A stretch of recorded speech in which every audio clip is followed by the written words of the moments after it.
If day one of Ravens training camp gave us a glimpse of what this season might hold, day two, turn the volume all the way up, and not because of the veterans, but because of the rookies.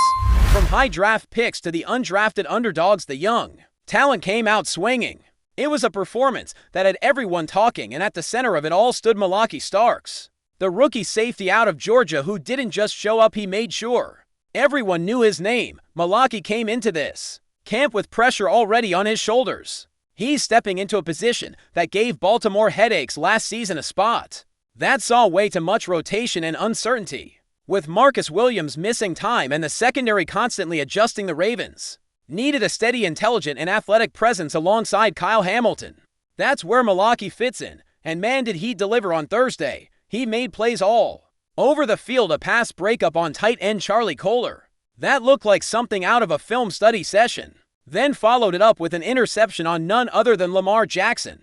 That's the kind of moment that changes the way coaches and teammates look at a rookie. You pick off your franchise quarterback in practice. That's not just another rep, that's a statement.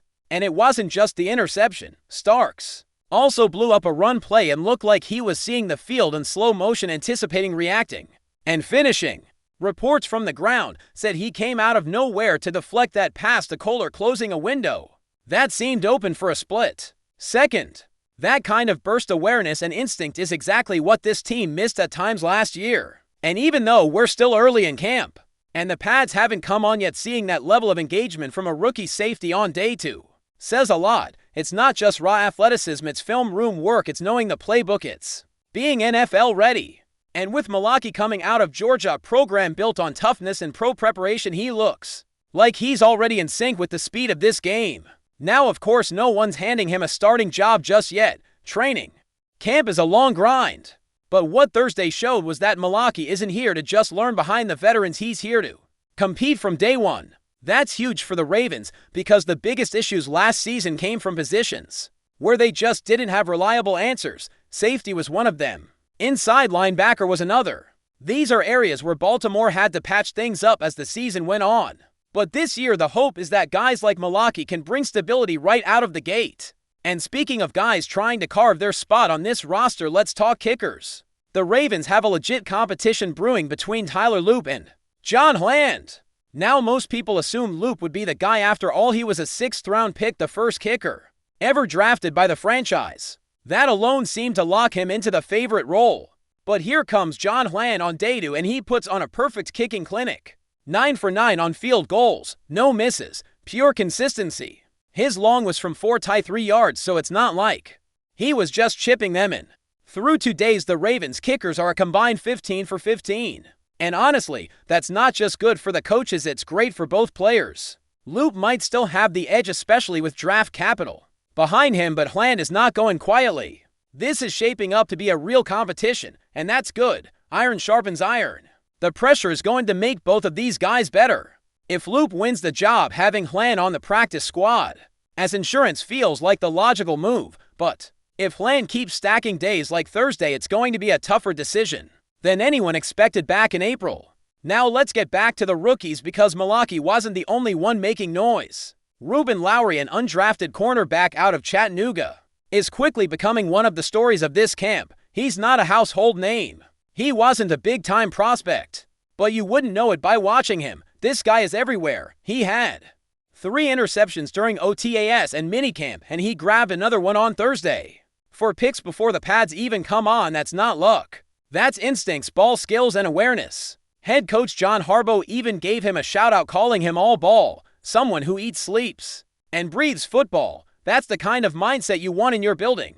What's fascinating about Lowry's rise is what it says about the Ravens front office under Eric DeCosta. In the Ozzie Newsome era, Baltimore was loyal to its draft picks, cutting one rare, letting a high pick walk without a full shot, almost unheard of. But DeCosta doesn't play by those rules.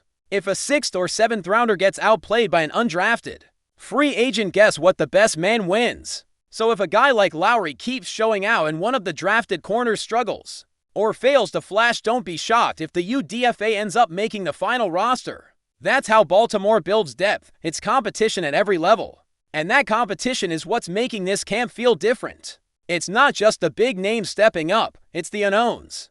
The guys fighting for a roster spot. You Look around the field and it's like, who is that guy flying around making plays? And more often than not, it's a rookie. Even along the defensive line where pads make all the difference, guys are starting to flash. Anis Peoples drew some attention for creating pressure and he got a big yup from his teammates, his nickname apparently after one of his reps. The trenches are always tricky this early in camp because there's only so much contact allowed. But if you're popping on tape without full pads, you're doing something right. Peoples wasn't alone either. TJ Ravenel also made some noise with quarterback pressures. And John Jenkins, who's expected to fill in for Michael Pierce, got his hands up and batted down a pass at the line. These are the kinds of reps that coaches remember when they start building the depth chart. But the most exciting part of it all is this feeling that the rookie class might be special. It's early, sure, and no one's planning a parade over a couple of practices. But when you see a first-round safety pick off your MVP quarterback, when your UDFA corner has more interceptions than anyone else on the field, when your kicker battle is tight and competitive, those are signs that the team might have struck gold in the draft, and not just in the first 2 rounds. You think back to last year and guys like Nate Wiggins and Roger Rosengard made their names early too. That early momentum matters. It builds confidence, it builds trust, and it puts pressure on the veterans to bring their game. That's how a roster gets better, not just from signings and trades, but from the inside out. Development, internal competition, hunger. While the rookies dominated the spotlight on day 2, the veterans weren't about to let them steal the whole show. In particular, Lamar Jackson showed exactly why he's the face of this franchise. After what some describe as a solid but unspectacular first day, Lamar came out with a sense of rhythm and command that had everyone buzzing. He was sharp, decisive, and absolutely dialed in.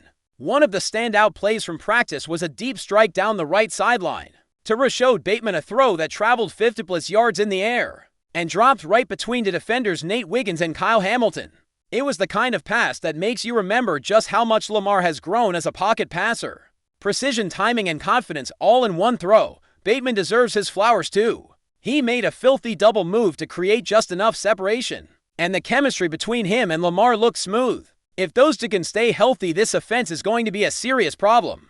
We've already seen flashes of that potential over the past couple seasons, but injuries and inconsistency have slowed things down. Now with another offseason together and a deeper receiving room around them, the ceiling is high, very high now. We can't talk about the wideouts without mentioning Adree Hopkins. His absence from Thursday's practice raised some eyebrows at first. There wasn't any prior indication that he was dealing with an injury, so when he didn't show up, it became a hot topic. But head coach John Harbaugh quickly cleared the air. According to Harbaugh, Hopkins took a fall on his knee or leg area and was held out as a precaution. Nothing serious, just soreness, and the team didn't want to push it. And that's absolutely the right move. It's July. There's no reason to risk aggravating something small and turning it into something major. Let the man rest and recover. This team needs him in December and January, not running extra routes in late July. Hopkins isn't expected to be the #1 target in this offense, but his presence is going to be critical. You've got Zay Flowers, you've got Bateman, and now you've got Hopkins as a veteran playmaker who can move the chains when Onion owns and give Lamar a safety net on 3rd downs. But let's be honest, Hopkins hasn't had the cleanest injury history over the past few seasons. That's something the Ravens were well aware of when they signed him. The hope is to keep him fresh and available when it matters most. That might mean fewer reps in training camp or a cautious approach when he gets nicked up. And frankly, that's fine. You don't need Adree Hopkins to carry the offense. You just need him healthy enough to make an impact in the red zone and on key downs when the game is on the line. Another veteran who drew attention was Roquan Smith. After an offseason filled with whispers about his conditioning, some anonymous assistant coach suggesting he looked a little out of shape, Roquan came into camp with something to prove. And prove it he did. On Thursday, he was flying all over the field. He forced a fumble on Charlie Kolar by punching the ball loose after a catch and looked glued to Justice Hill on a deep wheel route. Now that might not sound like a huge deal on paper, but if you've watched Justice Hill run those routes before, you know how slippery he can be. Roquan sticking with him step for step, that's impressive. That tells you everything you need to know about his fitness level right now. Speaking of Justice Hill, he looked explosive on Thursday, showing off that signature burst on an outside run that had defenders trailing. He hit the sideline and just took off, reminding everyone why he's such a valuable change of pace back. With so much talk around Keaton Mitchell, it's easy to forget that Justice Hill brings his own unique element to this offense. He's quick, shifty, and has developed into a reliable weapon on passing downs. If he can stay healthy, he's going to be a key piece in this backfield. Keaton Mitchell also showed up strong, by the way, after coming back from injury. There were questions about how long it would take him to find his stride again, but on Thursday he looked fast, decisive, and dangerous. One run in particular up the sideline had everyone talking just pure speed and vision. That's what the Ravens need from him, especially with J.K. Dobbins no longer in the picture and the backfield responsibilities being spread around. Let's talk linebackers again, because the competition next to Roquan Smith is heating up. Trenton Simpson made a big play with an interception after a pass deflected off Isaiah Likely's hands. It was one of those plays that reminded everyone why Simpson was brought in to take over that spot. Athleticism, range, and instincts, he's got the tools, but make no mistake, the battle isn't over. Rookie T.D. Buchanan is right in the mix. It's going to come down to consistency, communication, and who earns the trust of the coaches when the real games begin. As for Likely, it wasn't all bad. He may have had that drop that led to a pick, but he also made a ridiculous one-handed catch on a pass from Lamar Jackson that turned into a huge gain. That's the thing with Likely, he's got that playmaking gene. You live with the occasional mistake because you know he can make up for it with highlight reel plays. The key for him is going to be locking in the mental part of the game. The physical tools are all there. The trenches also saw some activity. Annis Peoples, who made noise earlier, kept building on his momentum. He got pressure again and looks like someone who's trying to earn a rotational role on this defensive line. T.J. Ravenel also brought heat and looked explosive in his reps. John Jenkins, expected to take over some of Michael Pierce's duties, made his presence felt with a batted pass at the line. These aren't plays that will make the front page of a newspaper, but they're the kind of moments that stack up and get you noticed by coaches reviewing the film. But not everything is sunshine and optimism.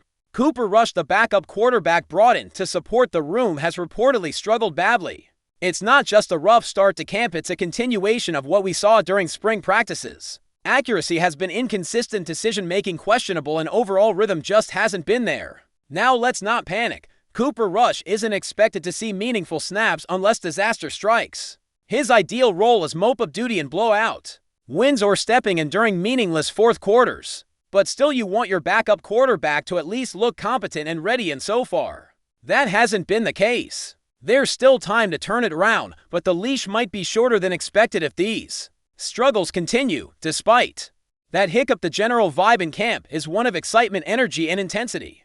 These players are locked in, the coaches are engaged, and every day feels like a meaningful step toward the season. That's not always the case during early camp days. Sometimes practices feel like going through the motions, especially in the heat and monotony of midsummer, but not this year. There's a competitive edge, and it's being driven by the rookies, the veterans, the bubble guys, every layer of the roster. And let's not forget, this is a Ravens team with championship expectations. The bar is high. It's not about just making the playoffs. It's about getting over that hump, winning in January, getting to February.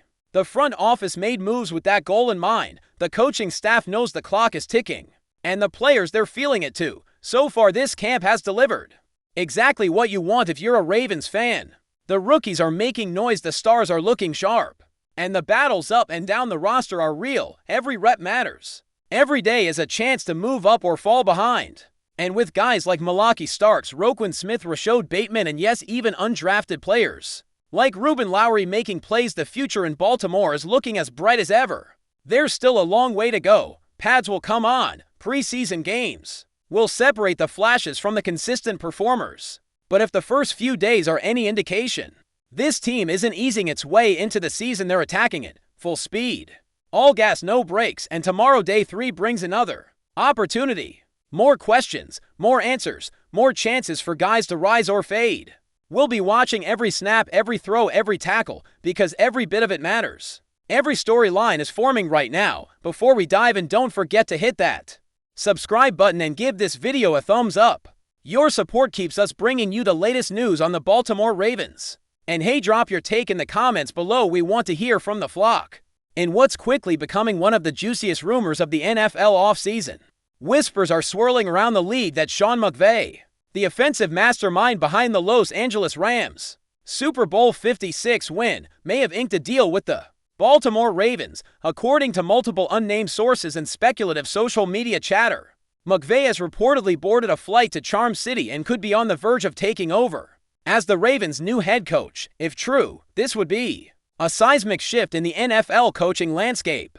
MCVAY, just 39, is already considered one of the most innovative minds in football. His tenure in Los Angeles brought the Rams sustained relevance, multiple playoff appearances, and a Lombardi trophy, all before he turned 40, but after years of speculation about his long-term future, including flirtations with TV networks and burnout rumors, it seems MCVAY may be ready for a fresh challenge. Why the Ravens? That's where the intrigue deepens. Baltimore, long known for its gritty defense and blue-collar identity, would be a fascinating landing spot for an offensive savant like MCVAY. Some insiders believe the Ravens are looking to reinvent themselves post-John Harbaugh, embracing a more dynamic offensive identity to fully unleash the potential of Lamar Jackson. Bringing in MCVAY could signal a bold new era, one where Jackson's dual-threat ability is paired with a scheme that consistently keeps defenses guessing. Of course, there's no official confirmation, yet the Ravens organization has been tight-lipped, and the Rams haven't issued any statements. Still, the MCVAY to Baltimore buzz is growing louder by the hour, with fans, analysts, and insiders scrambling for details. Was that really MCVAY seen at BWI Airport? Is there a press conference being quietly planned at M&T Bank Stadium? Only time will tell if this is just another off-season mirage or the dawn of a stunning coaching coup. One thing's for sure, if Sean McVay is indeed Charm City bound, the AFC just got a whole lot more interesting. That's it for this update. If you enjoyed the video and want to stay in the loop with exclusive news on our Baltimore Ravens, make sure to subscribe and hit that like button. We'd love to hear what the flock thinks. Drop your thoughts in the comments. See you in the next one.